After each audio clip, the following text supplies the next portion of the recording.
Hello everyone, welcome and welcome back to my channel. चलिए शुरू करते हैं आज का पार्ट। लास्ट पार्ट में हमने देखा था कि लंजा एंड विंग एक साथ स्विमिंग करने के लिए गए थे एंड विंग एक फिशरमैन है, वो फ़िश पकड़ता है जिसकी वजह से उसके एंड लंजा के बीच में ज़्यादा टाइम नहीं मिलता। ये देख के लंजा ने विंग के लिए उसका काम कर दिया। उसने बहुत सारा फ़िश पकड़ा जिसे विंग ने अर्ली मॉर्निंग विंचिंग को देकर आया एंड देन लंजा एंड विंग ने एक साथ पूरा दिन बिताया, वो भी समुद्र के बीचों बीच। एंड विंग लंजा के बाहों में ही सो गया। जैसे ही शाम हो गया, लंजा ने विंग को घर भेज दिया एंड देन लंजा आसपास के एरिया को एक्सप्लोर करने लगा। लंजा सी के बहुत दूर आ गया था। वो सॉल्टी वाटर से स्वीट वाटर पे आ गया था, जहाँ पर उसने एक और इमॉर्टल से मिला एंड वो इमॉर्टल एक लेडी क्रैब थी जो कि बहुत ही ओल्ड हो चुकी थी। लंजा ने उन्हें रिस्पेक्ट पे किया एंड उन्हें एक स्टोन गिफ्ट किया। उसके बदले उस लेडी ने लंजा को एक बहुत ही बड़ा पर्ल गिफ्ट किया एंड देन पूरी रात वो लेडी लंजा को स्टोरी बोलती रही एंड लंजा स्टोरी को सुनने लगा। इस तरह विंग ने आज तक इतना हैप्पी कहीं भी फील नहीं किया था। हाँ, विंग कंटेंट है, उसका बहुत सारा दोस्त है, वो फ्रैंक है, फ्लर्टी है, वो डेली कुछ ना कुछ करता रहता है, वो पोर्ट टू पोर्ट ट्रैवल करता रहता है जिसे वो एंजॉय भी करता है, वो बहुत सारे लोगों से भी मिलता है। बट आज से पहले उसे इतना सेटल्ड कहीं भी फील नहीं हुआ है। एवरी मॉर्निंग जब भी वो नींद से उठता है, वो सबसे पहले लंजा के बारे में ही सोचता है। वो लंजा के ऊपर कुछ ज़्यादा ही इन्वॉल्व हो गया है। वो हर दिन लंजा से मिलने के लिए बेताब रहता है। आज भी सेम ही था। वो बहुत जल्दी जल्दी उठ गया एंड हर रोज़ की तरह उसने अपने लिए फ्रेश कपड़े निकाला एंड हर रोज़ की तरह उसने अपने हेयर को भी नीट एंड क्लीनली बांध लिया एंड ऑफ कोर्स हर रोज़ की तरह वो ऊँट से टकरा के नीचे गिर गया। ये वही ऊँट है जिसे उसने अननेसेसरीली खरीद के लाया है, क्योंकि वो इन ऊँट से एक लार्ज बाथटब बनाना चाहता है एंड ऑफ कोर्स हम सबको पता है कि वो ये बाथटब किसके लिए बनाना चाहता है। जाते वक्त उसने अपना चेंजिंग ले लिया। वो सोच रहा था कि शायद लंजा ने कभी भी बांसुरी बजाना सुना नहीं होगा, तो इसलिए आज वो इसे साथ ही लेके जाएगा एंड लंजा को बांसुरी बजाकर सुनाएगा। देन वो अपने फ्लूट लेके अपने घर से निकल गया। वो अपने घर से निकल के डॉग की तरफ जाने लगा, एक सॉफ्ट विसल करते हुए एंड वो उछल उछल के जा रहा था। वो बहुत ही एक्साइटेड था हर रोज़ की तरह। जाते जाते वो सोच रहा था कि उसका दोस्त लंजा कुछ ज़्यादा ही अट्रैक्टिव है एंड ये फेयर नहीं है। एटलीस्ट थोड़ा बहुत खूबसूरती लंजा को उन लोगों के लिए भी छोड़ना चाहिए था। एनीवेज, विंग डॉक पे पहुंच गया। उसने अपने पैंट्स को फोल्ड कर लिया एंड वो पानी में पैर रख के बैठ गया। दिन वो अपने पैर को पानी में हिलाने लगा लंजा को बुलाने के लिए, जो वो हर दिन करता है। बट आज कोई रिस्पॉन्स नहीं आ रहा था। उसने बहुत ही एग्रेसिवली अपने पैर को हिलाने लगा, स्टिल कोई रिस्पॉन्स नहीं आ रहा था। ये देख के विंग ने पाउट किया। उसने कहा पता नहीं कहाँ गया होगा। तभी विंग ने अपने हाथ में अपने बांसुरी को देखा। देन उसने कहा अच्छा हुआ कि आज मैं इसे लेकर आया हूँ। एटलीस्ट इसे बजाते हुए मेरा टाइम पास हो जाएगा। बट अभी मुझे क्या प्ले करना चाहिए, यही विंग सोच रहा था एंड चेंजिंग को अपने हाथों में ट्रिल कर रहा था। एंड देन विंग बांसुरी प्ले करने लगा। उसने एक एक करके बहुत सारे सॉन्ग प्ले किया। अब विंग सोच रहा था कि अब उसे कौन से सॉन्ग प्ले करना चाहिए। तभी विंग के दिमाग में एक और सॉन्ग आया। ये सॉन्ग बहुत ही डिफरेंट है। इसे नहीं विंग ने कभी बनाया है और नहीं इसे विंग ने कभी सुना था। ये सॉन्ग विंग के दिमाग में अननोइंगली है। उसे भी पता नहीं कि ये सॉन्ग उसके दिमाग में क्यों है। आज तक विंग ने इस सॉन्ग को ठीक से समझ नहीं पाया है। विंग के पास्ट का सारा मेमोरी गायब हो चुका है, सिवाय उसके नेम के एंड इस सॉन्ग के। विंग के दिमाग में हमेशा यही सॉन्ग घूमता रहता है। ये चीज़ विंग के लिए अनोइंग भी है, उसके साथ साथ कंफर्ट भी है। विंग सोच रहा था शायद इस सॉन्ग को उसके माँ ने उसे सुनाया था, दैट्स व्हाई उसे इस सॉन्ग को याद है। एनीवेज, अब वो इस सॉन्ग को प्ले करने लगा एंड जैसे वो इस सॉन्ग को प्ले कर रहा था, समुंदर का पानी का बिहेवियर चेंज हो रहा था। जैसे कि ये सॉन्ग सुन के समुंदर के पानी के साथ साथ समुंदर के सारे क्रिएचर्स बहुत ही हैप्पी हैं। ये देख के विंग को बहुत अच्छा लग रहा था, तो और भी ज़्यादा प्ले करने लगा।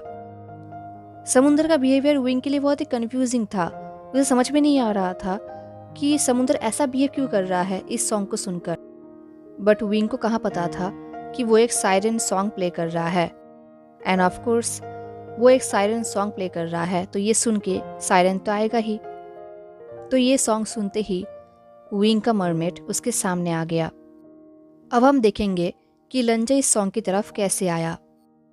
लंजा वैसे भी उस ओल्ड लेडी के केव से डॉग की तरफ आ ही रहा था, बट सडनली वो बिल्कुल फ्रीज हो गया क्योंकि उसे वही सेम नोट सुनाई दे रहा था, सेम सॉन्ग सुनाई दे रहा था। पहले लंजा को लगा कि वो मिस्टेक कर रहा है, बट नहीं, वो मिस्टेक नहीं कर रहा था। ये उसका सॉन्ग है, ये उन दोनों का सॉन्ग है। ये सॉन्ग सुनते ही लंजा का पूरा बॉडी जैसे कांप रहा था। उसका दिल तड़प रहा था इस सॉन्ग को गाने के लिए। वो फील कर पा रहा था कि उसका पूरा बॉडी चाहता है कि लंजा के माउथ से कोई आवाज़ निकले, लंजा इस सॉन्ग को गा पाए। इस सॉन्ग को गाने के लिए लंजा का सोल तड़प रहा था। उसका लिप्स ऑलरेडी मूव कर रहा था, बट वो गा नहीं पा रहा था। उसका मैजिक बहुत ग्लो कर रहा था।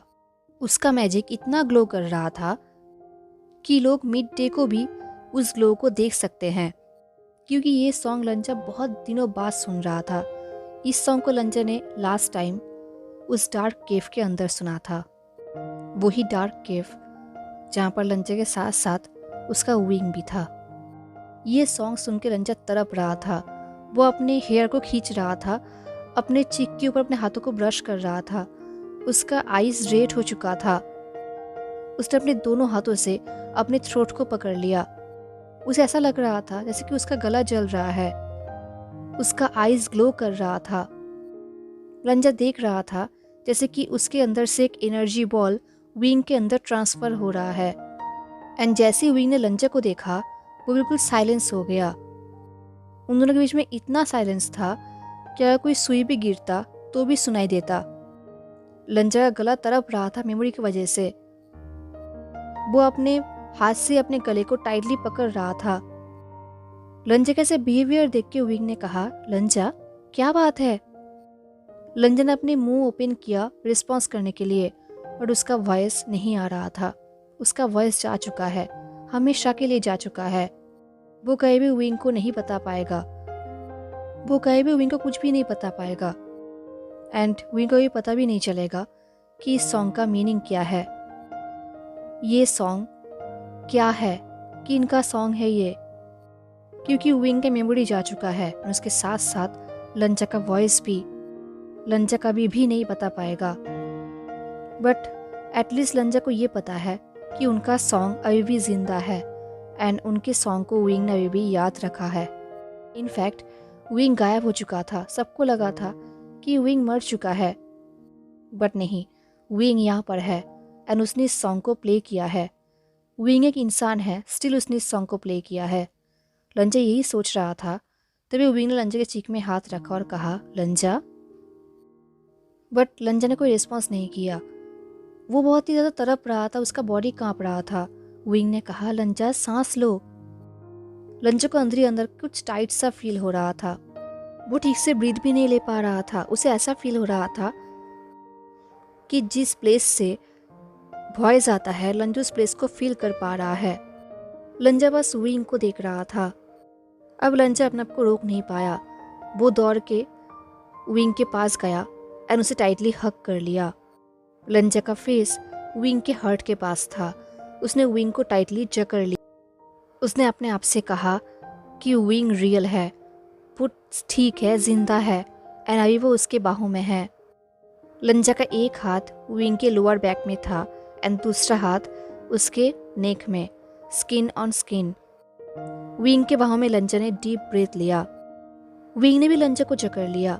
वो लंजा को शांत करने के लिए कंफर्टिंग बातें कर रहा था एंड विंग के वॉइस से लंजा को शांति मिल रही थी। विंग का वॉइस किसी सॉन्ग से कम नहीं है। लंजा का फेस विंग के हार्ट के पास था एंड लंजा का चेस्ट विंग के स्टमक के पास। वो दोनों एक साथ ब्रीदिंग ले रहे थे। लंजा अपने आप को समझा रहा था कि विंग जिंदा है। वो विंग के ब्रीथिंग को फील कर सकता है। वो दोनों जिंदा हैं। वो दोनों एक साथ हैं। वो दोनों जिंदा है एंड एक साथ हैं। ये लंजा के लिए बहुत बड़ी बात है। चाहे विंग की मेमोरी रहे या ना रहे, विंग जिंदा है, इसके लिए लंजा बहुत ग्रेटफुल है। लंजा ये सोच ही रहा था, तभी विंग अपने हाथों को लंजा के बॉडी के ऊपर फेरने लगा। लंजा ने विंग को भी टाइटली पकड़ लिया। लंजा विंग के जेंटल हार्ट बीट को सुन पा रहा था, फील कर पा रहा था। लंजा लिटरली विंग के बाहों में रो रहा था। लंजा कुछ कहना चाहता था, बट वो जो कहना चाहता था वो कह नहीं पाया, और ना ही वो कभी कह पाएगा। इस तरफ विंग, उसने आज तक किसी को भी इतना टाइटली हग नहीं किया है। उसे ऐसा लग रहा था जैसे कि वो लंजा को इंटायरली कंज्यूम करना चाहता है, उसे पूरे वर्ल्ड से छुपाना चाहता है। इनफैक्ट वो खुद भी लंजा के साथ छुपना चाहता है, पूरे वर्ल्ड से दूर, ताकि उन्हें कोई और ढूंढ ही ना पाए। लंजा उसके बाहों में रो रहा था, तो विंग अपने हाथों को लंजा के बॉडी में फैलाने लगा उसे शांत करने के लिए। उसने बहुत ही टाइटली पकड़ लिया था, जितना पॉसिबल हो सके उतना। विंग को समझ नहीं आ रहा था कि ऐसा क्या हुआ है जो लंजा ऐसा बिहेव कर रहा है। विंग सोच रहा था क्या हुआ होगा, क्या किसी ने उसे डराया होगा, क्या वो हर्ट है, क्या उसने किसी को मार डाला है, क्या उसे किसी को मारना पड़ा है। विंग को समझ नहीं आ रहा था।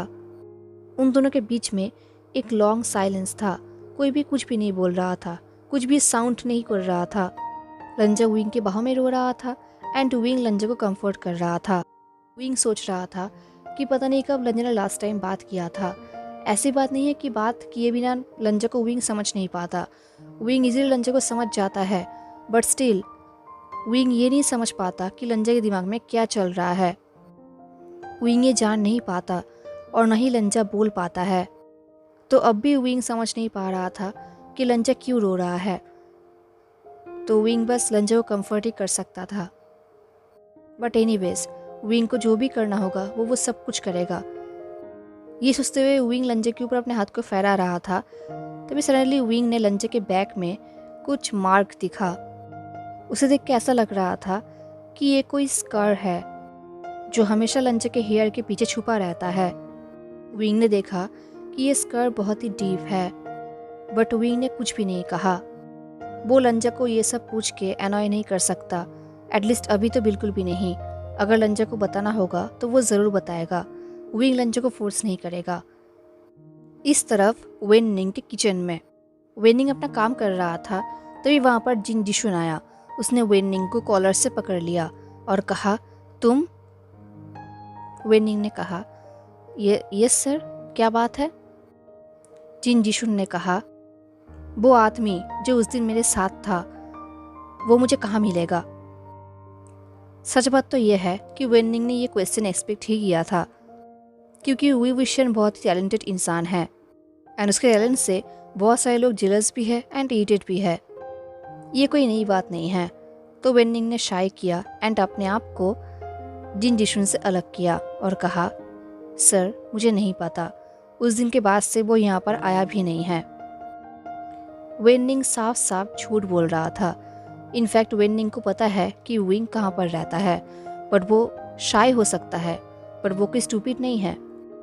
वी वुशियान पिछले 3 सालों से उनके पूरे गांव को खिला रहा है, उनके लिए सब कुछ कर रहा है, तो वेननिंग उसके लिए जान भी दे सकता है। वेननिंग के आंसर सुन के जिन जिशुन गुस्सा हो गया। उसने कहा, अगर तुम्हें पता नहीं तो किसको पता होगा? वेननिंग ने कहा, एक्चुअली मास्टर वी इस टाउन पे नहीं रहते। हम में से किसी को भी नहीं पता कि वो कहाँ पर रहते हैं। वो बस यहाँ पर आते हैं अपने फिशेस को मुझे या मेरी सिस्टर को बेचने के लिए। एंड आई डोंट थिंक कि वो अभी कुछ दिनों के लिए यहाँ पर आएंगे, क्योंकि उन्होंने लास्ट टाइम बहुत सारा फ़िश पकड़ा था, तो अभी हमारे पास इनफ फ़िश है, तो वो अभी नहीं आएंगे। ये सुन के जिनिशुन बहुत ही गुस्सा हो गया। उसने कहा, यूजलेस इंसान, मुझे भी नहीं पता कि मैं तुम जैसे वेट बैंकेट को ये सब क्वेश्चन क्यों पूछ रहा हूँ। ये बोल के जिन जिशुन ने फ्रेशली वाइप किया हुआ फ्लोर पे स्पैटिंग किया। ये देख के वेननिंग सोच रहा था कि जब वेंचिंग इसे देखेगा वो कितना गुस्सा हो जाएंगी। जिन जिशुन ने अपने सिपाहियों से कहा, चलो यहाँ से, हमें लानलिंग जाना होगा, हम यहाँ पर और टाइम वेस्ट नहीं कर सकते। ये बोल के जिन जिशुन अपने लोगों को लेकर वहाँ से चला गया। उनके जाने के बाद वेननिंग ने स्माइल किया। वो सोच रहा था, एक्चुअली वेट ब्लैंकेट वो नहीं बल्कि ये गोल्डन इंसान है। ऐसे ही कुछ दिन बीत गया। लगभग 3 दिन बीत चुका था, बट इन 3 दिनों में विंग ने एक बार भी लंचा को उस दिन के बारे में कुछ भी नहीं पूछा, और ना ही उसने लंचा के बैग के स्कार के बारे में पूछा। एंड लंचा ने भी कुछ भी नहीं कहा और ना ही बोलने की कोशिश किया। वो लोग नॉर्मल बिहेव कर रहे थे जो वो लोग पहले किया करते थे। विंग नहीं चाहता था कि वो लंचा को किसी भी बात पे हर्ट करे, एंड अगर वो लंचा से पूछेगा तो शायद लंचा बता भी देगा, बट लंचा भी बोल नहीं सकता। उसे बताने के लिए बहुत स्ट्रगल करना पड़ेगा, एंड उसकी वजह से लंचा और भी हर्ट होगा, जो विंग नहीं चाहता। ऐसे ही देखते देखते 4 दिन बीत गया। अब 5th डे था। आज विंग डॉग के ऊपर बैठा नहीं था, बल्कि उसने अपना बोट निकाला एंड वो बोट पे बैठ गया। एंड लंचा भी ड्यूटीफुली विंग के पास आ गया। लंचा को समझ नहीं आ रहा था कि आज विंग डॉग छोड़कर बोट पे क्यों है, एंड लंचा का कन्फ्यूज़न विंग समझ गया था। तो विंग ने कहा, मैं तुम्हें कुछ दिखाना चाहता हूँ, एक स्पेशल प्लेस। ये बोल के विंग ने स्माइल किया एंड लंचा ने नोट किया। देन विंग बोट लेकर आगे जाने लगा एंड लंचा भी विंग को फॉलो करने लगा। विंग ने कहा, हम डेल्टा में जा रहे हैं, तुम्हें स्वीट वाटर से प्रॉब्लम तो नहीं है ना?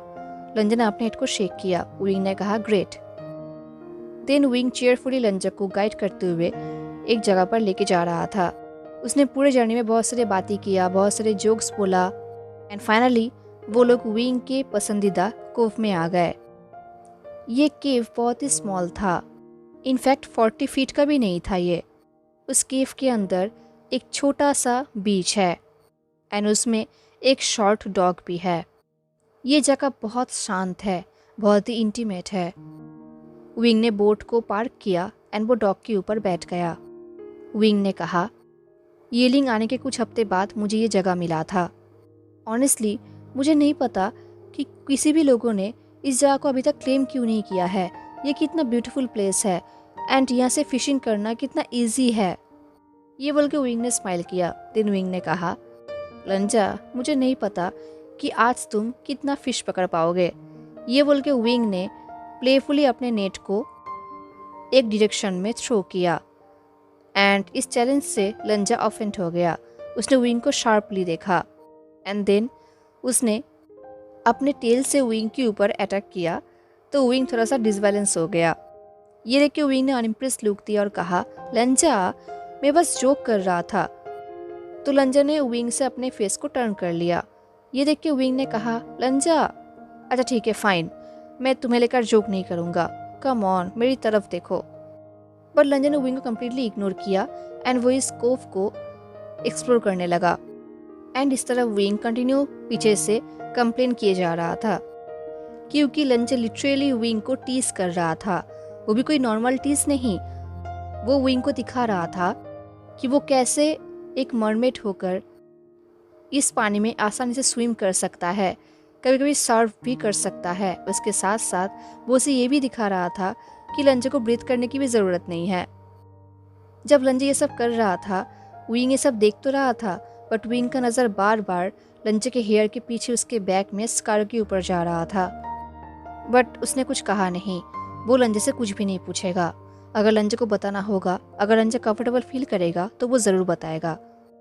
तो विंग ने अपने लंच बॉक्स को ओपन किया एंड वो लंच करने लगा।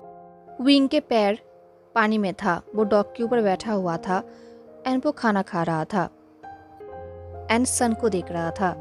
उसने कहा, हे लंचा, क्या तुमने कभी भी इसका के विंग कुछ बोल नहीं पाया। उसने शाई किया एंड अपने आप को मेंटली स्मैक किया कि वो क्या सोच रहा है। तभी लंचा ने विंग के एंकल को पकड़ लिया ताकि विंग अपने मन की बात को कहे। विंग ने कहा, मुझे ज़्यादा कुछ याद नहीं। ये सुन के लंचा का ग्रिप टाइट हो गया। विंग ने कहा, ऑनेस्टली मुझे नहीं पता मैं कौन हूँ, मेरे पेरेंट्स कौन हैं, मैं कहाँ पर पैदा हुआ हूँ, मेरा कोई फैमिली है या नहीं, मुझे कुछ भी नहीं पता। मुझे बस मेरा नाम पता है, दैट्स इट। मेरा पास्ट लाइफ मेरे लिए बिल्कुल ब्लैंक है। ये बोल के विंग ने लंचा की तरफ देखा। लंचा जो बहुत ही सैड दिख रहा था, जो विंग के लिए बहुत ही सैड था।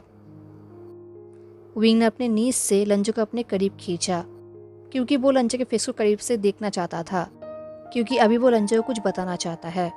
विंग ने कहा, कुछ साल पहले मैं लानलिंग में था एंड बेसिकली मैं एक गटर में जी रहा था। मैं अपने ज़्यादातर टाइम फूड के लिए डॉग से फाइट किया करता था। मुझे ज़्यादा कुछ याद नहीं। अब फ्लैशबैक शुरू होता है जहाँ पर विंग हंगरी था। उसे ज़्यादा कुछ पता नहीं था, कुछ याद नहीं था। वो एक मार्केट से गुजर रहा था एंड मार्केट में बहुत सारे शॉप थे, बहुत सारे खाने की दुकान था, बट विंग के पास पैसा नहीं था कुछ खाने के लिए। उसे भूख लगी थी, बट उसका किस्मत ऐसा नहीं था कि वो कुछ खा पाए, कुछ एफोर्ड कर पाए। भूख की वजह से उसका स्टमक भी आवाज़ करने लगा था। वो हर एक स्टॉल को देख रहा था एंड वो आगे बढ़ रहा था। ऐसे ही चलते चलते एक दिन रास्ते में उसे कुछ मिला। वहाँ पर एक पाउच था। ये देख के विंग सोच रहा था शायद ये किसी केयरलेस इंसान का होगा जो शॉपिंग करते हुए इसे यहाँ पर ही भूल गया होगा। उसने उसे ले लिया एंड वो वहाँ से थोड़ा दूर चला गया। जैसे उसने उसे ओपन किया वो शॉक्ड हो गया था। उसके अंदर पैसे थे, बहुत सारे पैसे थे। ये देख के विंग इतना खुश हो गया था कि उसने अपने लिए बहुत सारे हॉट बन्स खरीदा, क्योंकि विंटर चल रहा था एंड उसने बहुत टाइम से कुछ खाया नहीं था। उसे जो मिल रहा था वो उसे खरीद रहा था एंड खा रहा था। देन उसने अपने आप से कहा, कम ऑन विवशियान, स्मार्ट बनो, इतना खर्चा मत करो। विंग ने उन पैसे को काउंट किया एंड उसके पास बहुत सारे पैसे थे। तभी विंग को एक कपड़ों का दुकान दिखा। वो वहाँ पर गया कपड़े खरीदने के लिए, बट शॉप ओनर उसे अंदर नहीं आने दे रही थी, क्योंकि विंग का जो सिचुएशन था, उसका जो हुलिया था, वो बहुत ही मेसी था। उसे देख के ऐसा नहीं लग रहा था कि उसके पास पैसा होगा। बट जब विंग ने अपने सिल्वर कॉइन को दिखाया, तब जब उस लेडी ने उसे अंदर आने दिया। विंग ने अपने लिए सिंपल लाइनन रोब्स चूज किया, ब्लैक कलर का, ताकि अगर वो मैले भी हो गए तो कोई दिख ना पाए। देन विंग ने अपने ओल्ड टूटे फूटे कपड़ों को उस शॉप ओनर को दिया और कहा, मैडम क्या आप इन्हें डिस्पोज कर सकती हैं? उस शॉप ओनर ने मुंह बनाया, बट उन्होंने एक्सेप्ट किया। उन्होंने कहा, ज़रूर। ये सुन के विंग ने एक ग्रेटफुल स्माइल किया एंड तभी विंग ने एक मिरर देखा। विंग ने पूछा, मैडम अगर मैंने आपसे एक कोम खरीदा, क्या आप मुझे अपने मिरर को यूज़ करने देंगे ताकि मैं अपने हेयर को टाई कर सकूं? उस शॉप ओनर ने नोट किया एंड देन वो शॉप ओनर बाकी कस्टमर्स के पास चली गई। विंग ने अपने हेयर को एकदम नीट एंड क्लीन टाई किया। अब विंग फाइन दिख रहा था। हालांकि उसे अभी भी नहाने की ज़रूरत है, बट एटलीस्ट अभी के लिए वो ठीक दिख रहा था। विंग सोच रहा था कि वो रात को किसी होटल बुक कर लेगा एंड एक हॉट बाथ ले लेगा। एंड ऐसा ही हुआ। देन नेक्स्ट डे उसके पास सिर्फ 2 सिल्वर कॉइन्स था, तो वो एक बार पे चला गया एंड देन उसने वहाँ पर काम ढूंढ लिया एंड देन वहाँ से उसका इनकम होने लगा। अब फ्लैशबैक ख़त्म होता है। विंग ने कहा, मैं पिछले 10 सालों से शिप टू शिप ट्रैवल कर रहा हूँ। मैं बस इतना अर्न करना चाहता था ताकि मैं खाना खा सकूँ एंड इवेंचुअली मैं बहुत ही पैसे अर्न करने लगा था। इनफैक्ट मैं खाने के साथ साथ बहुत कुछ खरीद भी रहा था, जैसे कि ये बांसुरी, वही बांसुरी जो मैं उस दिन प्ले, ये बोल के विंग चुप हो गया। देन उसने अपने आप को स्मैक किया। उसे याद आ गया कि वो उसी दिन की बात कर रहा है जिस दिन लंजा रो रहा था एंड उसने प्रॉमिस किया था कि वो इस बारे में बात नहीं करेगा, वो भी खुद से। एंड जैसे विंग ने उस दिन की जिक्र किया, लंजा का फेस भी चेंज हो गया। ऑफ कोर्स लंजा को याद आ गया था कि उस दिन क्या हुआ था। तो लंजा ने विंग के थाई पे पैटिंग किया, कंफर्टिंग। लंजा ने दूसरे हाथ से विंग के हाथ को पकड़ लिया। विंग ने अपने आंखों को टाइटली बंद कर लिया। उसने कहा, सॉरी लंजा, मैं इस बात को छेड़ना नहीं चाहता था। मैं जानता हूँ कि तुम अपसेट थे। लंजा ने नोट किया। देन लंजा ने अपने हेड को शेक भी किया। लंजा के फेस में फ्रस्ट्रेशन साफ दिख रहा था। ये देख के विंग को बहुत ही सिंपैथी फील हो रहा था। विंग ने कहा, इट्स ओके, मैं जानता हूँ कि ये सब चीज़ें एक्सप्लेन करना कितना टफ है, स्पेशली तब जब तुम्हारे पास लंजा ने नोट किया। देन लंजा ने शाई किया। उसने विंग की तरफ देखा। एंड देन लंजा ने विंग के लिप्स पे 3 बार टैप किया। विंग का आइज सॉफ्ट हो गया। उसने कहा लंजा। तभी लंजा ने विंग के माउथ से अपने हाथ को हटा लिया। विंग ने कहा मैं तुम्हें थैंक यू बोलना चाहता हूँ। ये बोल के विंग सोच रहा था कि पिछले कुछ हफ्तों से लंजा ने उसे ऐसा फील कराया है जैसे कि सच में विंग को ठीक से तैयार होने की ज़रूरत है, सच में विंग को अपने बारे में सोचने की ज़रूरत है। लंजा ने उसे सीन फील करवाया है, लंजा ने उसे अपने आप से प्यार करवाया है। लंजा ने आज तक कभी भी विंग को इग्नोर नहीं किया है। जब भी विंग आसपास नहीं रहता है लंजा उसे ढूंढता है। जब भी विंग बातें करता है लंजा सुनता है एंड लंजा उसे सब कुछ देता है जो लंजा दे सकता है। लंजा करने से पहले विंग को पता भी नहीं था कि विंग अपनी लाइफ से कुछ मिस कर रहा है, बट अब विंग को पता चल गया है कि लंजा के आने से पहले वो कुछ मिस कर रहा था एंड वो इन सारी चीज़ों को मिस कर रहा था। वो लंजा के बिहेवियर को मिस कर रहा था, लंजा को मिस कर रहा था। विंग ने कहा बहुत टाइम बाद मेरे पास कोई ऐसा इंसान है जो मुझे सुन सकता है, जो मुझे सुनना चाहता है, सो थैंक यू। तुम्हें नहीं पता कि तुम मेरे लिए कितना इम्पोर्टेंट हो। ये सुन के लंजा का गोल्डन आइज सॉफ्ट हो गया एंड देन सडनली लंजा ने एक मूव किया, वो भी बिना सोचे। एक्चुअली विंग लंजा को अपने सीक्रेट प्लेस में लेकर आया था, एक ऐसा प्लेस जहाँ पर कोई भी नहीं है सिवाय उन दोनों के। एंड लंजा जानता है कि ये प्लेस सीक्रेट क्यों है, क्योंकि वो पिछले दिन ही यहाँ पर आया था उस लेडी क्रैब से मिलने के लिए जो इसके आसपास ही रहता है। इस पानी में बहुत मैजिक है, तो कोई मॉर्टल के लिए यहाँ पर आना बहुत ही डिफ़िकल्ट है। दैट्स वाई ह्यूमंस यहाँ पर नहीं आते, क्योंकि ये प्लेस बहुत डिवाइन है। बट स्टिल विंग को ये सब पता नहीं है एंड विंग के लिए ये सीक्रेट प्लेस है एंड विंग ने ये सीक्रेट प्लेस सिर्फ लंजा को दिखाया है। इस प्लेस में आने के बाद विंग ने अपने लाइफ के बारे में बताया है। ऑफ कोर्स विंग कोई नॉर्मल इंसान नहीं है, वो भी एक मरमेड है, एक सायरन है, बट अभी वो एक इंसान है।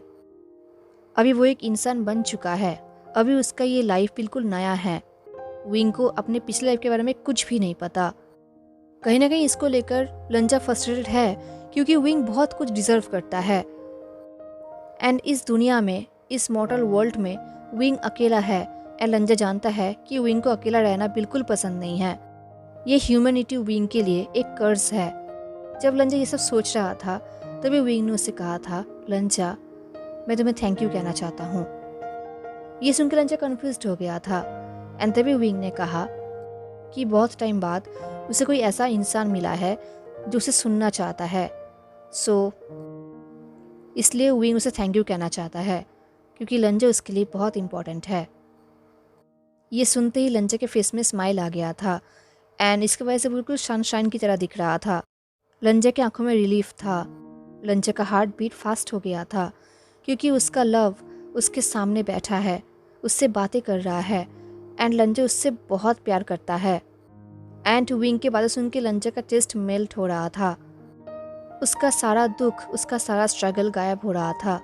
तो लंजा अपने आप को रोक नहीं पाया, उसने अपने हाथ के भरोसे थोड़ा सा ऊपर हुआ एंड देन उसने विंग के लिप्स में किस किया, वो भी सडनली। विंग का लिप्स सॉफ्ट है, स्टिफ है, क्योंकि विंग सरप्राइज्ड है, बट विंग का लिप्स बहुत वार्म भी है। लंजा ने बस कुछ मोमेंट के लिए किस किया एंड देन उसने अपने आंखें ओपन किया। उसने देखा कि विंग का फेस बहुत ही करीब है एंड वो शॉक्ड होकर लंजा को देख रहा है। उसकी आंखों में शॉक है, डिस्गस्टेड नहीं है, वो बस सरप्राइज्ड है। ये देख के लंजा विंग से अलग होकर दूर जाने लगा। इससे पहले वो और दूर जा पाता, लंजा को विंग ने पकड़ लिया एंड उसे अपने करीब खींचा एंड इस बार विंग ने लंजा को किस किया। ये किस बहुत ही हॉट था, बहुत ही हार्ड था। वो दोनों किस कर रहे थे, ऊपर से सनसेट भी हो रहा था, तो सब कुछ बहुत ही वार्म लग रहा था। इनफैक्ट ये किस लंजा के स्टूडेंट किस से भी ज़्यादा वार्म था। लंजा इस किस में खो गया था, उसका बॉडी हॉट होने लगा था, क्योंकि विंग बहुत ही हार्ड किस कर रहा था। लंजा को ड्रंक जैसा फील हो रहा था। इसके साथ साथ लंजा विंग के लिप्स को लिक भी करने लगा। उन्होंने कुछ टाइम के लिए किस किया। कुछ टाइम बाद वो दोनों अलग हुए क्योंकि विंग को ब्रेथ भी लेना था। देन विंग ने कहा, लंजा। उन दोनों का फॉरहेड एक दूसरे के ऊपर था। विंग ने विस्पर करते हुए पूछा, फिर से? एंड लंजा ने नोट किया। वो फिर से विंग को किस करने लगा। एंड जब भी वो दोनों किस कर रहे थे, लंजा का मैजिक ग्लो कर रहा था, उसका मैजिक बढ़ रहा था। एक कहावत है लान क्लैन में कि लव की वजह से मैजिक स्ट्रांग होता है। एंड आज लंजा को फील हो रहा था कि ये कहावत सच है, क्योंकि उनके लव की वजह से लंजा का मैजिक और भी स्ट्रांग हो रहा था। इस बार उनका किस बहुत ही हॉट था, स्लो था, रिदमिक था। एंड किस के बाद लंजा ने हिम्मत करके विंग के लिप्स को बाइट भी किया, बिल्कुल वैसे ही जैसे उसने बहुत सालों पहले डार्क केव के अंदर किया था। एंड इसके वजह से विंग ने एक सॉफ्ट मोर्निंग किया एंड वो उसे और भी फियर्सली किस करने लगा। वो दोनों ऐसे ही किस कर रहे थे। बीच बीच में वो दोनों अलग हो रहे थे क्योंकि विंग को ब्रीथिंग की ज़रूरत थी। एंड वो दोनों ऐसे ही कंटिन्यू किस करते रहे तब तक जब तक उन दोनों का लिप्स पिंक ना हो जाए एंड जब तक शाम ना हो जाए। हेलो एवरीवन, तो कैसा लगा आपको आज का पार्ट ज़रूर बताना। मिलते हैं नेक्स्ट पार्ट में, तब तक के लिए टाटा, take care, stay safe, bye.